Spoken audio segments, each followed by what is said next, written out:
Good morning, नमस्कार, आदाब, सत श्री अकाल दोस्तों। ये है आपका अपना प्रिय डॉक्टर आदि कश्यप, मुंबई शबानूस। रविवार का दिन है, रविवार स्पेशल, और एक कहानी है जो हमारे पड़ोसी देश बांग्लादेश से है।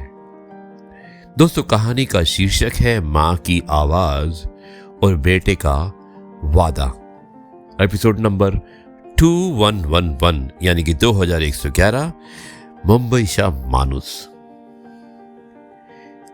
ढाका के बाहरी इलाके में एक छोटा सा घर था। उस घर में रहती थी अम्मी जाहिदा बेगम और उनका बेटा आरिफ।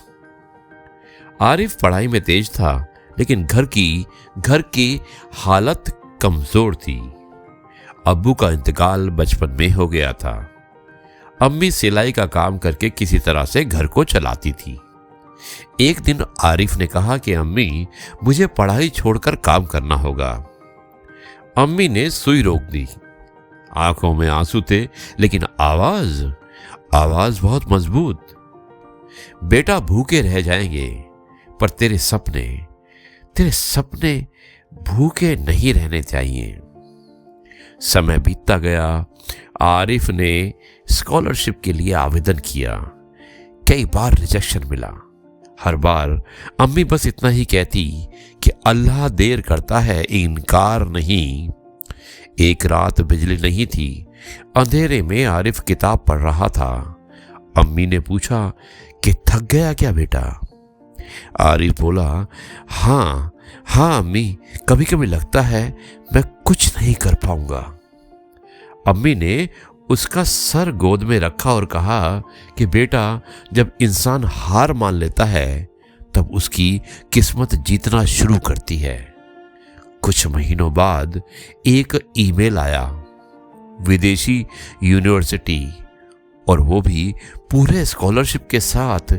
यानी कि उन्होंने आरिफ को पूरा स्कॉलरशिप देने का फैसला किया। आरिफ कांपते हाथों से मम्मी के पास आया। अम्मी, हो गया। अम्मी ने सजदा किया। उस दिन पहली बार उनकी आंखों में सुकून के आंसू थे। सालों बाद आरिफ एक सफल प्रोफेशनल बना, और जब पहली सैलरी आई, उसने वही सिलाई मशीन खरीदी जो अम्मी ने सालों से चला रही थी।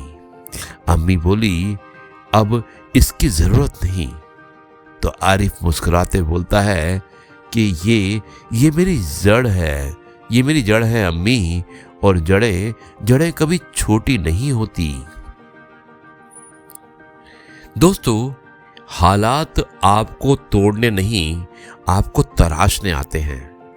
माँ बाप, उनका विश्वास किस्मत से भी ताकतवर होता है, क्योंकि वो आपके ऊपर विश्वास करते हैं।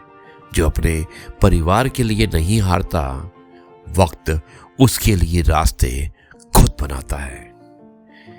दोस्तों, जब आप अपने संघर्ष को परिवार की दुआओं से जोड़ देते हैं, तब सफलता सिर्फ मंजिल नहीं रहती, वो आशीर्वाद बन जाती है।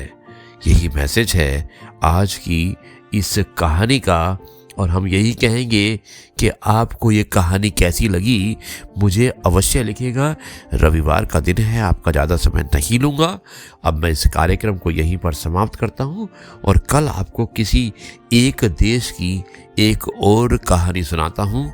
तब तक के लिए आपसे कहता हूँ, जय गुरु जी, शुक्राना गुरु जी।